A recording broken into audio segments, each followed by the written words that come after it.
We're going to start our 37th annual Bainbridge Moot Court Competition.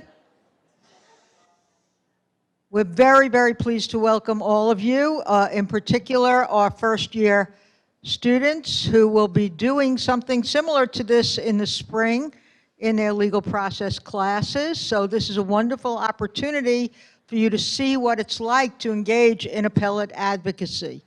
It is nerve-wracking, as the competitors will tell you when the competitor returns. There she is. But it is unbelievably rewarding. I was a Bainbridge finalist myself in this school in 2001. It was an extraordinary experience that was transformative for me, actually. It really did change the course of my law school education. So I hope that you will give everyone your undivided attention. When the moot ends, we have 5 judges that will be coming out at the point when we begin this competition. When it ends, the court is not adjourned. When it ends, please remain in your seat. Ms. Johnson will have a few words to say, and then the judges will return and give you their decision. And it's important that all of you remain in your seats to hear the decision of the judges, who will also be introducing themselves and telling you a little bit about who they are and what firm they come from or what bar association they may or may not be the president of. So we have some very highly esteemed judges on our panel. Enjoy it. Okay? You don't have to applaud, it's fine. You can applaud the competitors. They're the ones that worked really hard today. I want to introduce to you the editor-in-chief of Moot Court, Nicole Johnson, who will be telling you a little bit more about the problem that you're going to hear and the judges who are on the bench. Hi, everybody. I want to welcome you again to our annual Moot Court competition. What Bainbridge really is, for those of you who don't know, this is your entrance competition to get onto Moot Court. Who we have here, John Bonnano and Margaret Caruso, are our finalists. But this competition started off with 16 people competing, most of which did receive an invitation to be part of Moot Court. So either way, both of them will be on Moot Court, so we want to congratulate them for that achievement. But there will only be one winner today. The problem that we're discussing, or the issue really presented here, is whether solitary confinement for a juvenile offender constitutes cruel and unusual punishment under the 8th Amendment. The problem revolves loosely around the Khalif Browder case, if you're familiar with it. We changed some of the facts and removed some of the major issues, but that's what it's basically based on. It's a con law case. Many of you haven't taken con law, or most of you haven't taken constitutional law yet, and the competitors didn't have that opportunity to take it either. So they spent a lot of time researching and working on this problem. So we hope you enjoy it. That's it.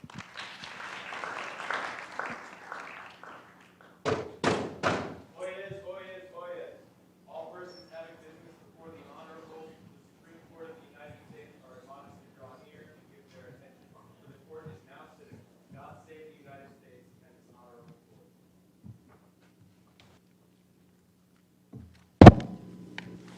You may be seated.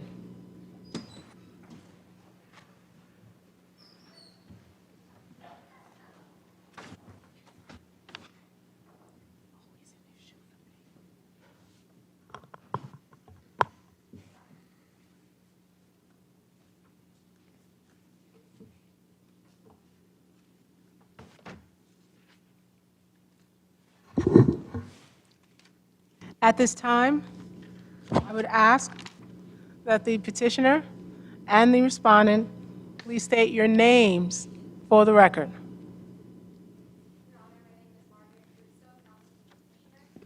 Thank you, Ms. Caruso.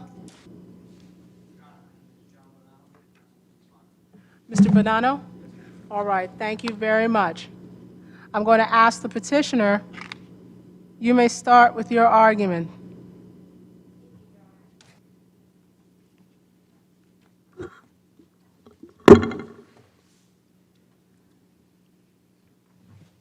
Good afternoon, Your Honors. May it please the court. My name is Margaret Caruso, counsel for the petitioners, Trikes Island Correctional Facility. At this time, the petitioners would like to reserve 1 minute for rebuttal. So stipulated. Thank you, Your Honor. Would the court like a brief summary of the facts? I'll defer to my colleagues. Would you like a brief summary of the facts? Not necessarily. I don't think it's necessary. That's unnecessary, counsel. Your Honors, this case is about maintaining safety and order by not imposing a categorical ban on placing juveniles in solitary confinement. This court should reverse the lower court's holding and find that placing a juvenile in solitary confinement is not an Eighth Amendment violation for 2 reasons. First, the state has a legitimate purpose for placing juveniles in solitary confinement.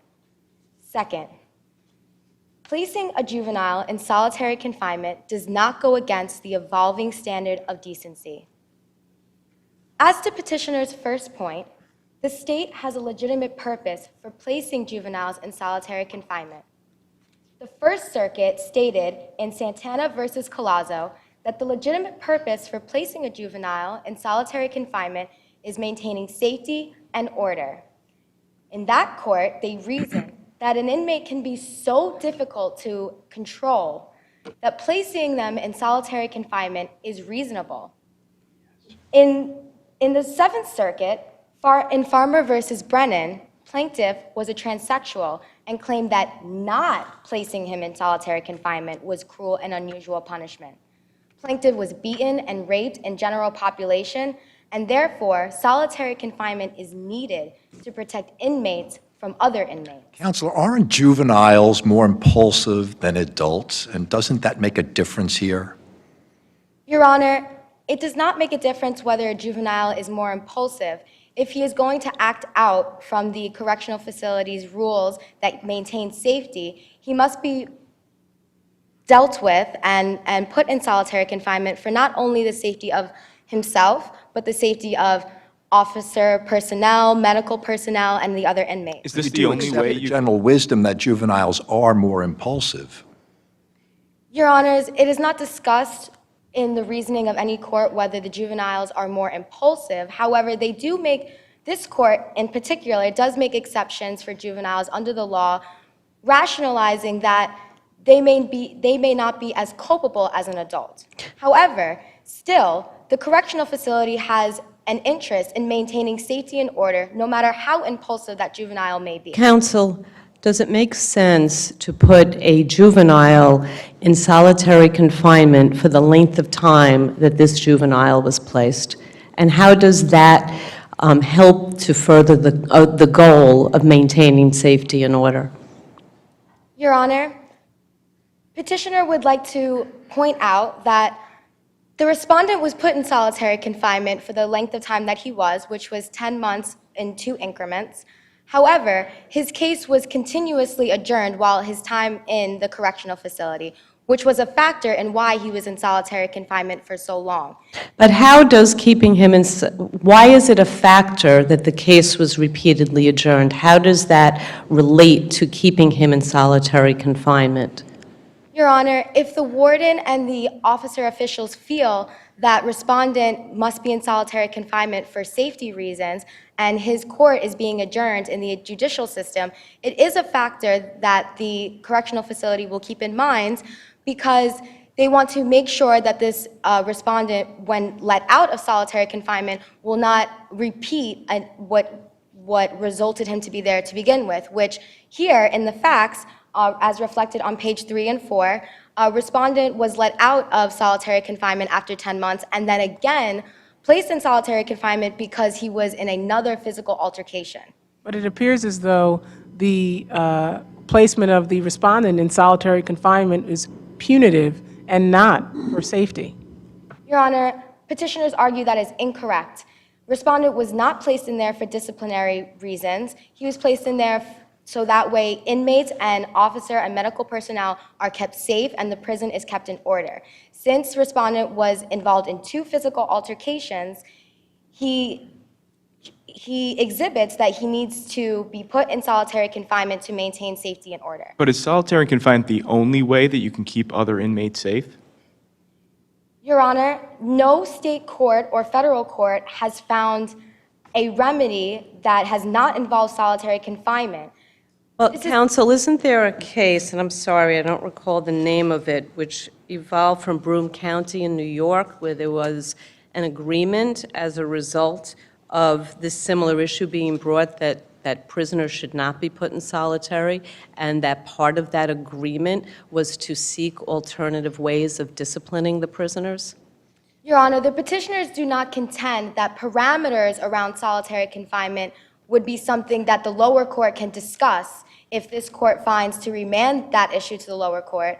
However, the decision to put a juvenile in solitary confinement is the discretion of the facility because they are most knowledgeable in this area of whether it is safe to have this inmate be put in general population or whether he should be put in solitary confinement.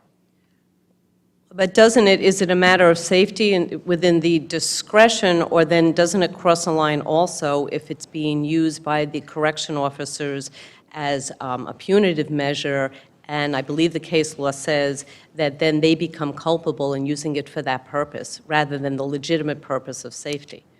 Yes, Your Honor. However, here, respondent was not put in solitary confinement for disciplinary reasons. He was only put in solitary confinement for safety reasons. It was not discipline because he has not even committed a crime yet while he was in solitary confinement. Here, the priority interest of the correctional facility is to maintain safety. And Counsel, are you saying that 23 hours of a day over a backpack under Santana is reasonable? I'm sorry, Your Honor. Santana, yes. Under Santana, if the wardens feel that inmates' safety is being at risk, if official safety is being at risk, then under Santana v. Collazo, the reasoning would support that placing a juvenile in solitary confinement, as you said, up to 23 hours a day, is reasonable because inmates can be so difficult and prisons can be so dangerous that placing a categorical ban raises a significant risk of safety, and therefore the prisons must reach their priority of maintaining safety. But if you're talking about safety, it seems as though your arguments, or the gravamen of your argument, is the physical safety of Mr. Garner. But what about his emotional and mental well-being? Why was this juvenile deprived of his right to attend educational classes, access to the library, and appropriate mental health treatment? That, too, I'm presuming you would agree, is part of protecting his safety, is it not? Your Honor, there are two questions I find that you've asked. First, I'll address whether his mental safety is at risk. And petitioners do not contend that solitary confinement does not cause harm. However, here, respondent was seen by a medical physician to check on his mental health. And therefore, the correctional facility is not abandoning respondents' individual rights. However, they are putting the safety of the entire correctional facility as a priority. Didn't he ask for help, and that was after, or had been considering suicide, and they did not help him after that, after he saw the psychiatrist? He didn't receive any kind of mental health services, did he? No, Your Honor. He did not receive any mental health service after seeing the psychiatrist. The correctional facility would base their opinion on the expertise of the psychiatrist. Wouldn't he have better access to mental health professionals if he was in the general population? No, Your Honor. It doesn't indicate in the record that a person in solitary confinement would be seen by a different medical personnel than somebody in general population. As to petitioner's second point, solitary confinement for juveniles does not go against the evolving standard of decency because there is no national consensus. This court has used the reasoning of a national consensus of legislators and juries around the country to determine if the practice is proportionate to the nation's evolving standard of decency. This court has used that reasoning in Roper versus Simmons when this court found— Does that reasoning support depriving inmates of educational opportunities?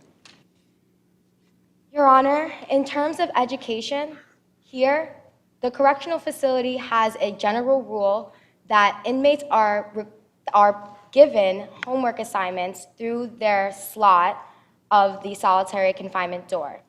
Therefore, the correctional facility is helping the inmates with their education. However, it is not a condition in solitary confinement as required by this court. So that didn't happen here.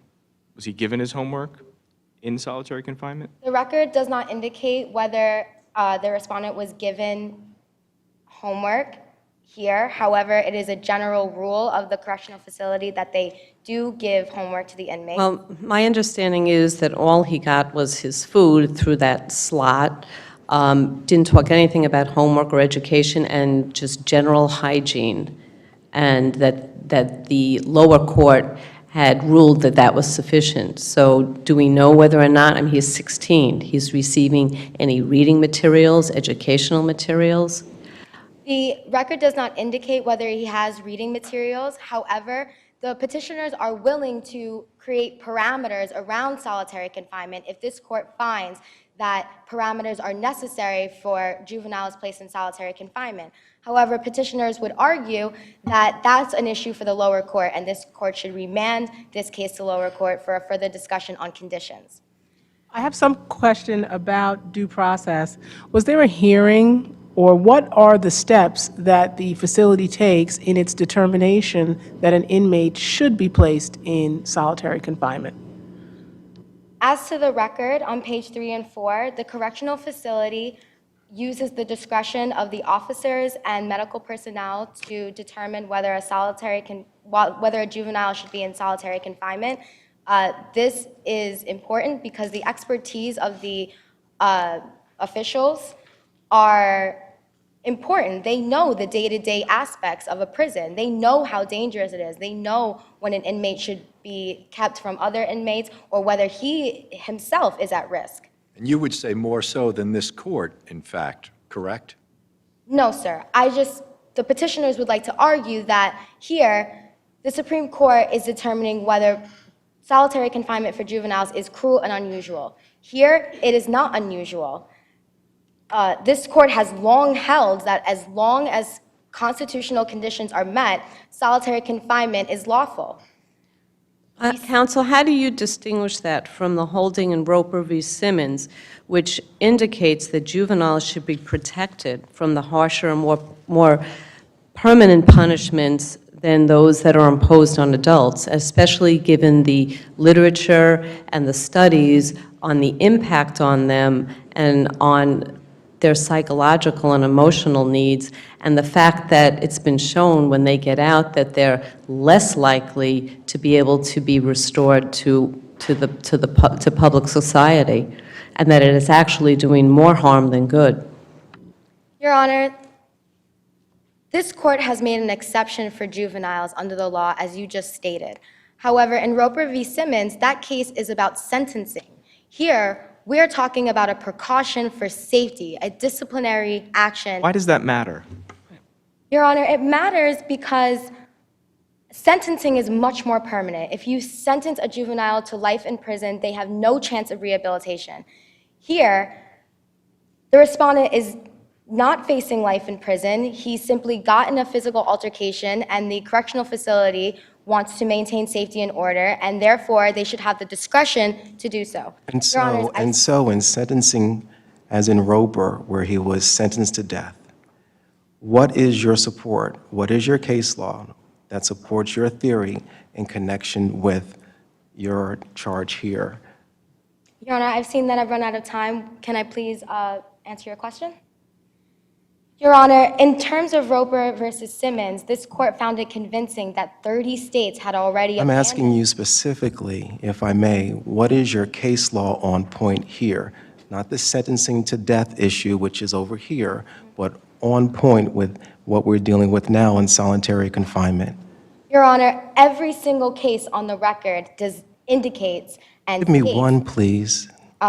Your Honor, in the Fifth Circuit of Novak versus Beto and Young versus McCain, both courts held in the Fifth Circuit that Certain conditions in solitary confinement may be unconstitutional. However, placing a ban on solitary confinement raises a significant safety risk, and therefore it is not completely banned. Thank you. In conclusion, placing juveniles in solitary confinement is constitutional because the state must maintain order and safety, and there is no evolving standard of decency going away from placing juveniles in solitary confinement. For these reasons, the court should reverse the decision of the lower court and find that respondents' rights were not violated. Thank you. Thank you very much, counsel. Thank you. Mr. Bonnano, you may take the podium.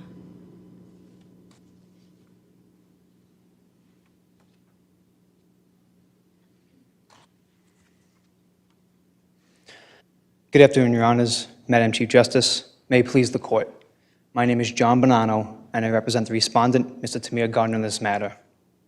Your Honors, this case is about a juvenile pretrial detainee who attempted suicide because he was subjected to cruel and unusual punishment in violation of the Eighth Amendment when he was placed in solitary confinement for 20 out of the 25 months he was incarcerated, which caused irreparable psychological harm. As such, Mr. Gardner requests this court uphold the decision below for the following two reasons. First, placing a juvenile in solitary confinement is cruel and unusual punishment under the Eighth Amendment because solitary confinement causes irreparable psychological harm. In all cases, solitary confinement is always a violation of the Eighth Amendment? Is that your position? It is respondent's position when it pertains to juveniles, Your Honor. How do you distinguish that from an adult, given the severity of keeping anybody, whether they're a juvenile or an adult or a young adult? How do you distinguish between an 18-year-old and a 20-year-old and the harm that it would cause to them? Your Honor, this court has already addressed the issue of a juvenile's diminished mental capability in the U.S. Supreme Court cases of Roper v. Simmons and Graham v. Florida. In those cases, this court decided that juveniles are not as mentally developed as that of adults, and therefore they should not be held as morally culpable for wrongful acts they commit because they are not as fully developed as that of adults, Your Honor. It is Mr. Garner's position that because he was a juvenile, a pretrial detainee that was merely arrested for a misdemeanor for allegedly stealing a backpack, as reflected on pages 2 to 3 of the record, he should have been granted greater constitutional protections because he was a pretrial detainee. The First Circuit held in Santana versus Collazo that the state acquires the right to punish an inmate only once they have been convicted of a crime. Counsel, if I may, how would you address your opposing counsel's point that in Santana, the punishment was reasonable in this situation? Your Honor, this court has defined... and if not necessarily punishment, but for purposes of his own safety. Yes, Your Honor. Respectfully, this court has addressed that issue and defined cruel and unusual punishment under the Eighth Amendment. In Roper, this court defined that as punishment that is not proportionate to the crime. In the instant case, Your Honor, Mr. Garner was involved in one physical altercation, as reflected on page 3 of the record, and sentenced right away to solitary confinement. Tri-Silent Correctional Facility did not implement any comprehensive way of dealing with any physical attacks or any wrongful acts Mr. Garner could have committed other than subjecting him straight away to solitary confinement. This was an issue that was addressed in the... Counsel, do we know that nothing else was attempted with him before putting him in solitary to try and ameliorate the behavior?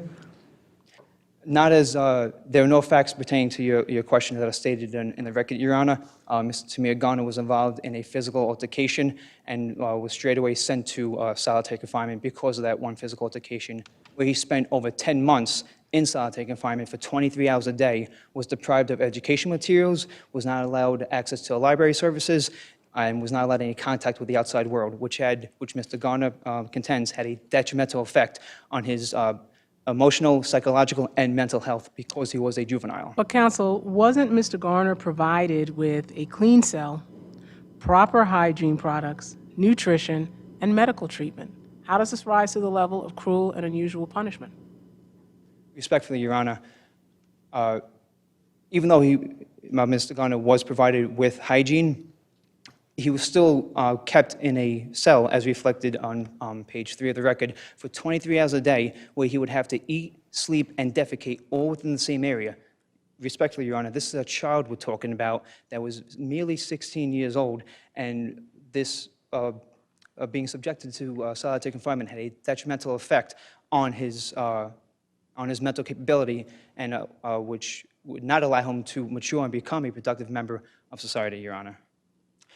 Furthermore, Your Honors, in the district court case of Peoples versus Annucci, that court acknowledged a 2014 study of New York State prisons that found that inmates placed in solitary confinement was 7 times more likely to harm themselves.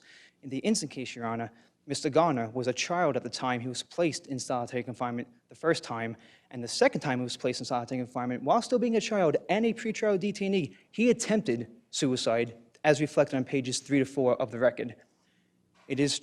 So how do you address the concern that there was an incident in the first instance, there was a physical altercation and he was placed in solitary, but then he got out and still there was another one. Doesn't that create a risk to the prison population? Respectfully, Your Honor, it's Mr. Garner's position that it did not create a risk, because this court addressed the penological goals in the U.S. Supreme Court case of Graham versus Florida, and none of those goals address what the main purpose this court laid down is supposed to be when it pertains to juveniles, which is rehabilitation. Mr. Garner was merely placed in solitary confinement, not for rehabilitation, but for punitive measures, for retribution and deterrence. And because he committed, and it's Mr. Garner's position that once he was let out of solitary confinement. So is it your position? Is it your position that the state cannot put someone in solitary confinement for safety purposes, only for rehabilitation purposes? Is that what I understand you saying? Respectfully, Your Honor, it is Mr. Garner's position that the state should not subject a juvenile to solitary confinement. A correctional facility should implement a more comprehensive way of addressing any concerns that a juvenile inmate presents in a correctional facility setting. And this was addressed in the district court case of A.T. versus Harder, where that correctional facility actually had different degrees of confinement, such as informal, where the inmate waived his right to a formal hearing and was sentenced to his cell for a 24-hour period. It's Mr. Garner's position that is some other comprehensive method of dealing with a potential safety issue. Trikes Island should have handled it the same way. That's a great point when you're talking about some other comprehensive method. I turn your attention to Farmers, right? Farmers versus Brennan.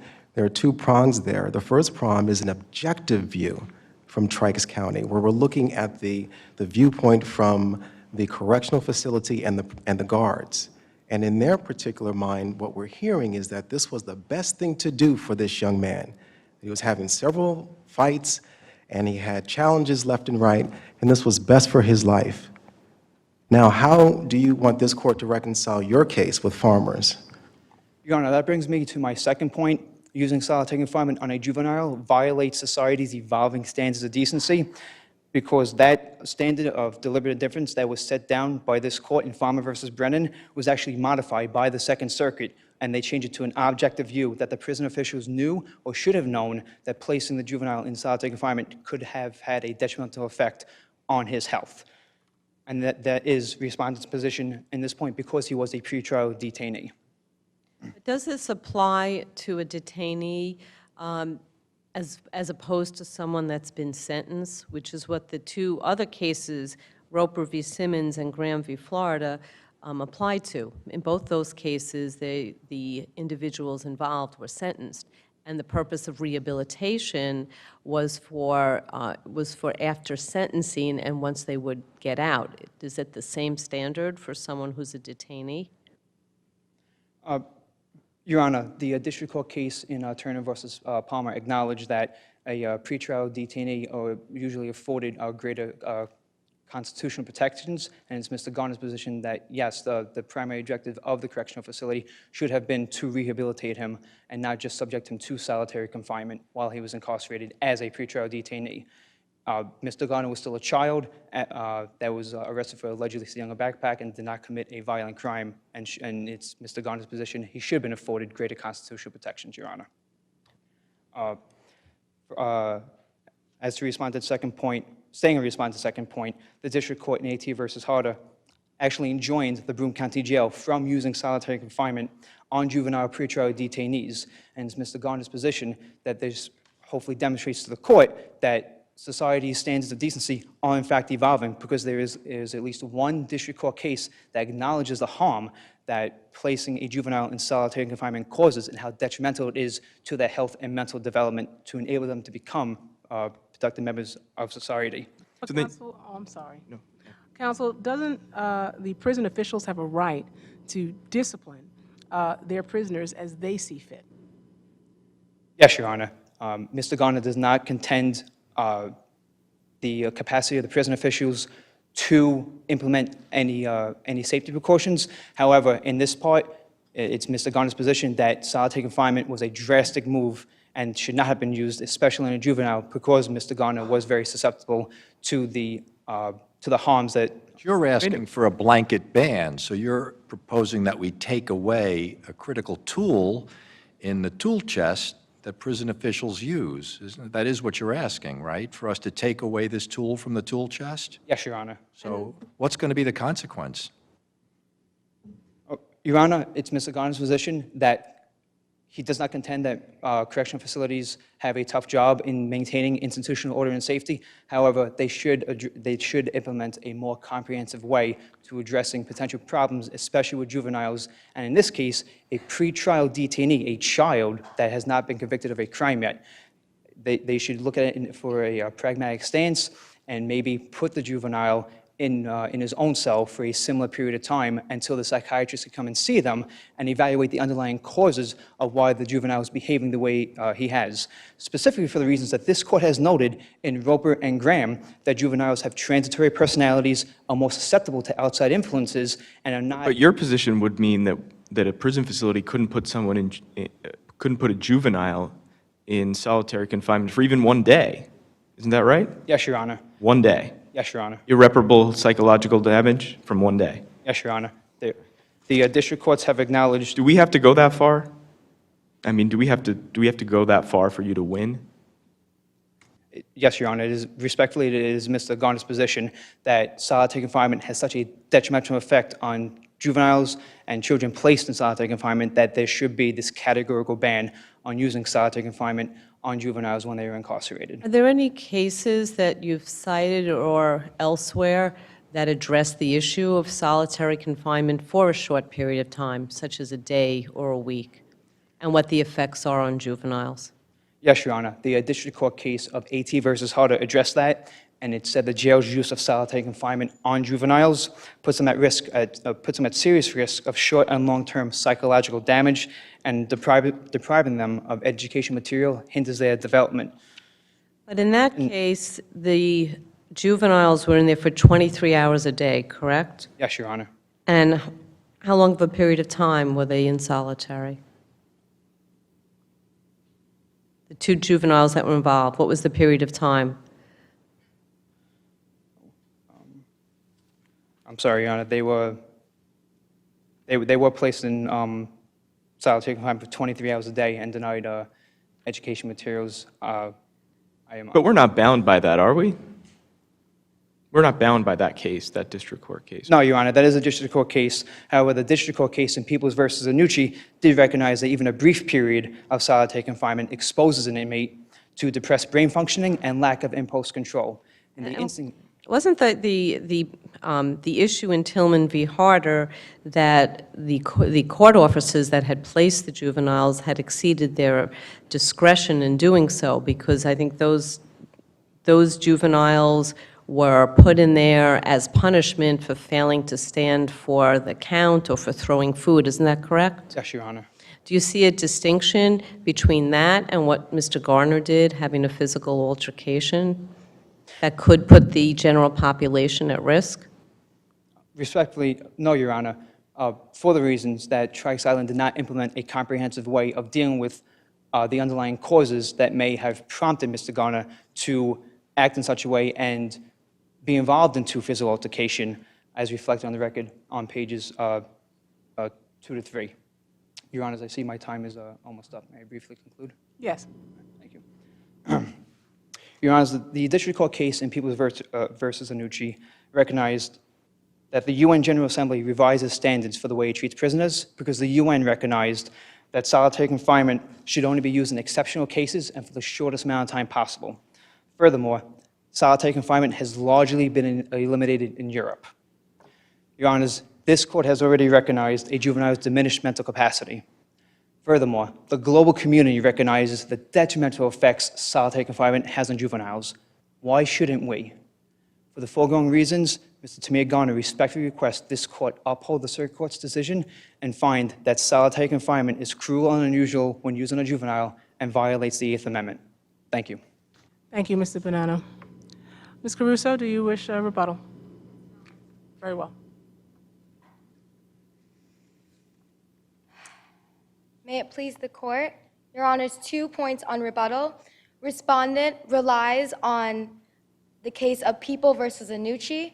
However, in that case, the inmates were not juveniles, and the case settled, and although the conditions of the prison were mended, solitary confinement was not banned, and it was kept to maintain safety and order. As to the second point, one district court, the 18th Circuit, is hardly an evolving standard of decency. It is hardly a national consensus, and therefore there is no evolving standard of decency. Petitioners would like to remind the court that although the correctional facility is willing to put parameters on solitary confinement for juveniles, placing an absolute ban would create such a significant risk of harm and puts that risk when you completely put the bans. Your Honors, I see that I have run out of time. I just want to briefly conclude. Yes. This court should not put a categorical ban on placing juveniles in solitary confinement because doing so would put the prison at a significant risk of safety. Thank you. Thank you.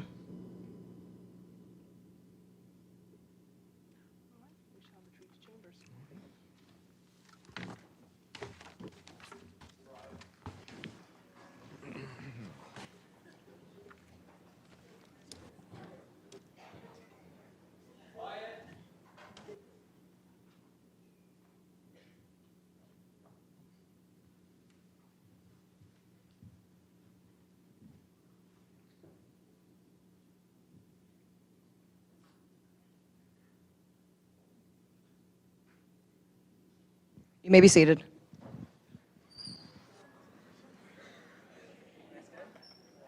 All right, guys, please don't leave the room. While the judges are deliberating, we want to take this opportunity to first thank some people involved here. I'd like to personally thank the E-Board for all of their help over the summer creating this problem. This took a lot of time, a lot of work. We wrote this problem ourselves. I want to thank Taylor Phillips for all of her help in writing the problem. If you guys can all give her a round of applause. Along with Luisa Rueda, who is not here today, but she did a lot of work in regards to this problem. On top of that, I'd like to thank our associate editor, Cameron Good, who works tirelessly over the summer, night and day. We have another associate editor, Cynthia Ramos. She is in class right now, but I'd also like to thank her for her hard work. We have an amazing e-board, along with the people I just named. Farah Faraci, Jacqueline Zarnecki, both were our competition editors. They helped organize not just today, but we have a preliminary round and a semifinal round that took a lot of work as well. So I'd like to thank them for all their hard work. Thank you, Jackie, in the front. Our program editor, Desiree Basile, and our recruitment editor, Shannon Hoth, put in a ridiculous amount of time as well. They're here every single day working for Moot Court. So thank you to them as well. On top of our e-board, we have a senior staff, which is amazing. Jake Butera, Ashley Mullings, Wanti Ramkaran, Paula Reynoso, Carrie Ann Russo, Alexandra Sanchez, and Myasia Terry. Thank you to all of you who are here and who are not here. They put in a ton of work. Let's congratulate all of our new members. For our junior staff, welcome Alessandra Albano, John Bonnano, Ramon Cabrera, Margaret Caruso, Ingrid Fernandez, Nicole Grube, okay. Frida Harder, Stephen Latuso, Lena Malazzo, Christina Negri, Jim Palinci, and Dean Tilton. Welcome, all of you. Great job. I also want to congratulate, out of that group, our semifinalists, John and Margaret, of course, and we also had Lena Malazzo and Dean Tilton, who had an amazing performance. We would also like to thank some faculty. So this entire process takes a lot of people to put this together. So the entire faculty we have to thank, the IT staff, Carl Bowerly, Linda Bowerly, Dean Linda Bowerly, I should say. Thank you to all of you. Special thanks to Professor Schwager, Professor Pocock, and Dean Berman, who really do dedicate an enormous amount of their time and energy into Moot Court, into their students as a whole. So thank you so much to you guys. Thank you to our new Dean Langen, who makes this all happen. And anybody else who I may be forgetting right now, thank you to everybody. At this time, we would like to present an award. It is the George C. Pratt Award. And basically what this is, it's an award that we give every year to a faculty member who has made a significant impact in Moot Court. George C. Pratt was a circuit judge of the United States Court of Appeals for the Second Circuit, currently retired. The recipients of this award have enhanced our legal education through their contributions to the Moot Court program and by their close interaction with our members. The award recipients have demonstrated legal scholarship, professional excellence, and an understanding of the importance of Moot Court in our law school experience. So this year, we are proud to announce that this year's recipient is Dean Myra Berman, Associate Dean for Academic Affairs and Associate Professor of Law.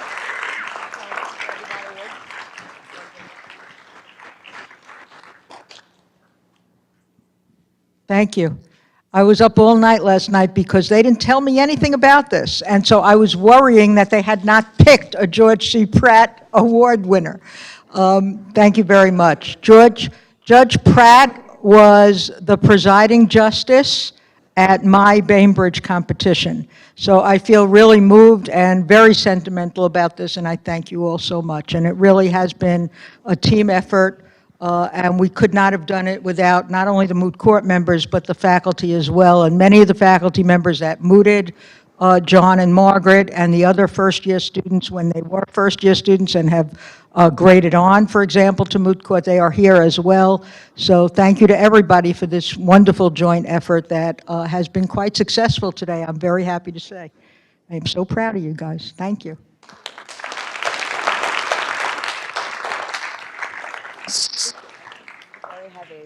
So momentarily, the judges will come back when they're done deliberating. The Honorable Cheryl Joseph will announce our winner. So we ask that everybody hang out for a few.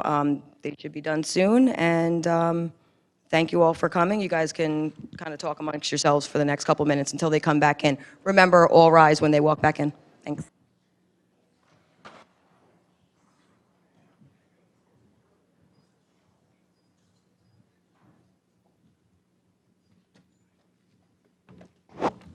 All right, you may be seated.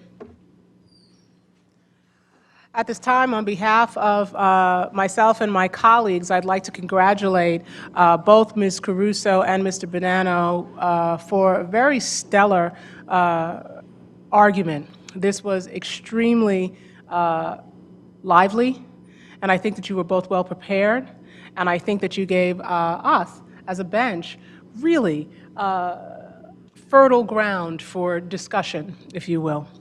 At this time, however, I must announce a winner. So the winner of this year's Bainbridge competition is Ms. Caruso.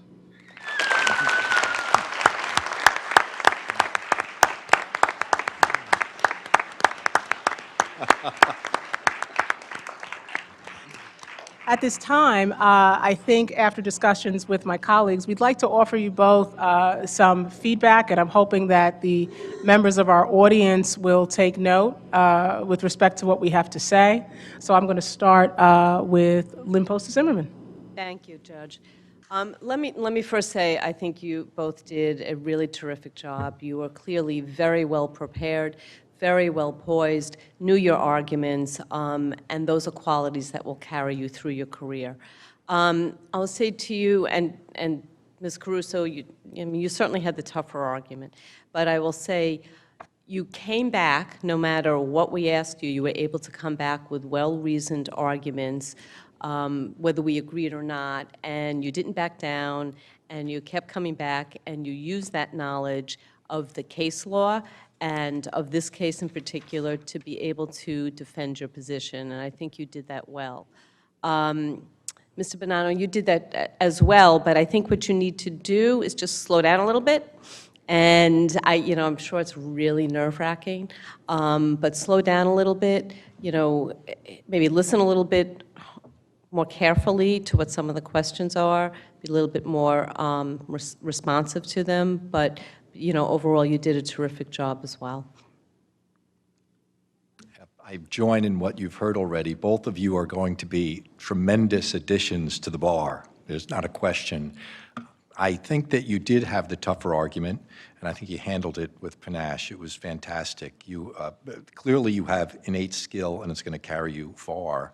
I thought you were especially good at answering questions and getting to the heart of the question and letting the judge know that you were willing to answer the question. One piece of constructive criticism I would give you is to look for the question that's favorable and run with it when you have the opportunity. There might have been one that you missed, but obviously you did just fine. And to the Respondents' Council, Mr. Bonnano, you clearly are bristling with facts and bristling with knowledge of the law, and you will give yourself a great benefit if you just be more patient with yourself and slow down and let it roll out. It's there. You clearly have a full grasp of everything, and you're going to do a great job for all your clients going forward. So I think it was a close call, and I'm glad to have witnessed this. It was really fun. I echo my colleagues. It was absolutely wonderful to see the passion that you brought to this argument and the preparedness. And I'm hopeful that as you all sit here, that you understand that that's really what the practice of law is about. It is about carrying preparedness as well as that passion. I think that for Ms. Caruso, I agree, you were absolutely prepared so well that nothing that we asked you rattled you, at least from our perspective. You were able to collect yourself, and you also gave yourself time to think by reiterating, if I understand you, Judge, you're asking two questions. For example, that's a wonderful way to give yourself an opportunity to step back, think, and prepare an answer, and I thought that you did that so well. I think you had a wonderful transition between the facts and the law. So that transition in your argument was seamless. So that was really quite extraordinary. And counsel, again, you had the stronger argument. And what I most admired about your presentation was your persuasiveness and your passion, because that's the one thing that stuck with me as I walked off this bench, is that you were passionate about your case. And that is what came across to me the most. The only thing I would say, certainly if you slow down just a little bit, because I had the same issue when I first started practicing law, because that's how I am in my life. I'm very animated. And however, once you master that, you are going to see that your career as an advocate is going to soar. I agree. You both did an excellent job. You were both very prepared. I like the way that you cited to pages in the record. When there were general questions, you retreated back to the facts that were favorable to you, which was, both of you did an excellent job of that. Ms. Caruso, I would just say that while you did an excellent job, there was one point where you got something that sounded like an adversarial question, but it was actually a favorable question to you about whether the prison guards know better than the court. And I think we all thought you were going to say, yeah, you're darn right we do. And so sometimes the tone of the question can feel adversarial when it's actually not, when it's actually a favorable question. And that's something with experience that you'll start to get. And Mr. Bonnano, I thought you did an excellent job. You were clearly very well prepared. One thing I would just recommend is to think about different hypotheticals before the argument. Clarify in your mind how you want to respond to those. Especially in an appellate setting, you're much more likely to get hypothetical questions, and thinking about those ahead of time and preparing yourself for what those might look like goes a long way. Again, that's something that will also come with experience. As you prepare for these arguments and do them more, you start to anticipate the questions that judges will ask. But overall, I thought you both did an excellent job. I adopt all of the previous comments from the bench. I would just give you 3 keys that I think that I found most valuable from each of you. Number 1 is eye contact. It was very good with both of you. And the ability to listen. That's most important. And to be able to pivot. That's where the law is, your ability to pivot. That's where you enjoy it. And then that transition back on your point. The pivot comes from the questions. You have to be able to, as we have observed today, to be able to receive with the attentive ear by listening, by observing, and when the question comes to you, the ability to address the question even though it's not necessarily what you want to say at that moment. You have something else in mind, but the answer must be addressed, and that's what I enjoyed from both of you. And that smooth transition back to your point. Those are keys for the law. 20 plus years of practice, that's been the key for me, to be able to eye contact, to listen, to pivot, and to return to what I would like them to come as a resolution for the matter. All right. I believe that Professor Berman and Professor Schwager had asked us just to briefly tell you a little bit about ourselves. Is that all right if we do that? Okay. So I'll start again to my left with Lynn Poster-Zimmerman. Thank you. Currently, I'm the president of the Suffolk County Bar Association. I've been practicing law for 36 years. I maintain a solo practice in Huntington. My practice is predominantly matrimonial and family law, a little bit of elder law, guardianship proceedings, things of that nature. I've been involved with the Bar Association for a very long time, and I'll take this moment to pitch to you out there. Please get involved. It's really through this Bar Association and getting involved and becoming a member, and for Toro students, it's free. I think it's invaluable in getting to know not only the attorneys, but the judges, the people that work in Suffolk County. It's really invaluable. So that's a little bit about me, and if anybody wants to talk to me about it, I'm happy to. Thank you. Good advertisement. Yeah, thanks. I'm Mark Mulholland. I'm at Ruskin Moscou Faltischek. I'm just a partner now, a workaday partner, and that's after many years. I've been there for almost 30 years. I started as an associate. I'd been at Wilkie Farr and Gallagher before that. I started my career in the JAG Corps. I defended soldiers who were being court-martialed. I did that for 4 years. At Ruskin, I've risen through the ranks. As I said, I was an associate in the litigation department, became a partner, took over the litigation department. I got involved in management, became the managing partner, did that for about 10 years. And then I told my partners I was ready to just, as I said, just be a regular lawyer again. So about 4 years ago, I stepped down, and I'm just a litigator now. That's what I do. I have my foot in the community. I'm the chairman of the board of Long Island Community Hospital. I've been involved in Toro here, a member of the Board of Governors. I take a great delight in doing that. And I think all of you should find your foothold in the community, too. It's an important part of your career. And I talk to young lawyers all the time about the importance of having a career in the law. And a major component of that is to be involved in your community. So great job again to the contestants. All right. I am currently an acting Supreme Court justice here in Central Islip, right across the way. I was appointed to the Court of Claims by Governor Cuomo in 2015. But when I graduated from law school, I started off my career as a prosecutor at the Manhattan DA's office under Mr. Morgenthau. And I had done that for a few years, and I've had a couple of different jobs, including a stint in entertainment law for a little while, and then I had the opportunity to start representing children in custody cases, and that's how I kind of made my way into family law and matrimonial law, where I've been ever since. So I got to work as a law secretary for a judge. I was a support magistrate in family court, calculating child support, and ultimately, in this role, I preside over matrimonial cases. So one thing I could say to echo what you've heard already and what you're going to hear, from my perspective, Touro puts you in a very, very, very unique position as the only law school that has a courthouse on its campus. So take this opportunity to come across the way and start observing court proceedings.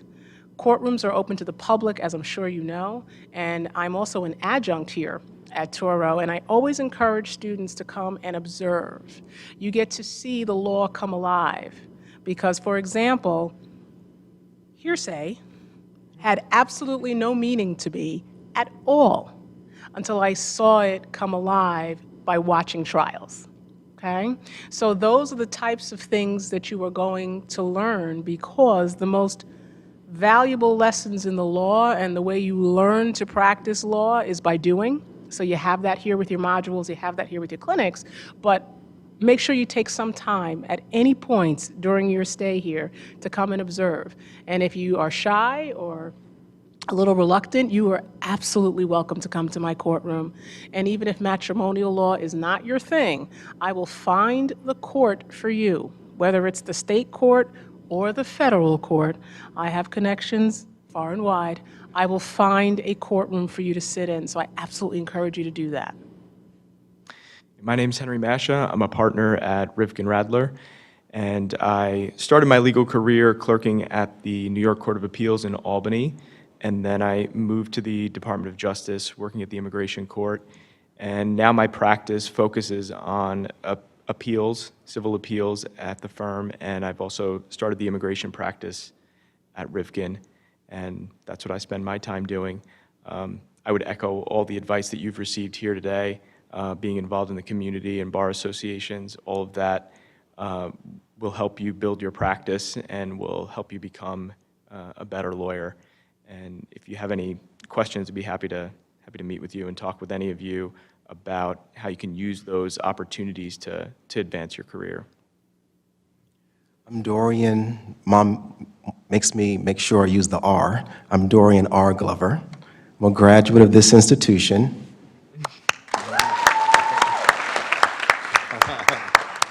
I have a solo practice of over 20 years. I handle misdemeanors to murder, wills, trusts, and estates, civil litigation. I am the president-elect of the Nassau County Bar Association. I will be the first president of Nassau County Bar Association from Touro.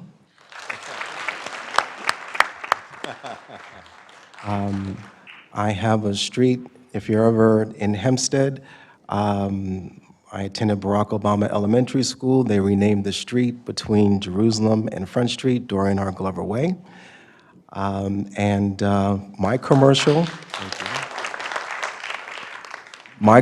Nassau County Bar Association, is also free. Hello. Okay, but we're in Also- Suffolk. You live in Nassau, right? You're going to practice in Nassau as well. Take advantage of the opportunity to receive the communications that come from the Bar Associations, plural. It's important. I was a law student member. It's important to begin, because this is where you're going. It's important to begin to read the periodicals, to be able to come to the Bar Association. We just had a barbecue at the bar. There'll be a law student night, opportunity to meet judges and attorneys who are in areas that you are seeking to practice. So make sure that you take advantage of the opportunity and the experience, because you can't do this alone. You do need relationships as you move forward into this practice, And we are here to help you transition because you are going to transition to being members of the bar and as well as the judiciary. And it's been my pleasure to be here. Thank you. Absolutely.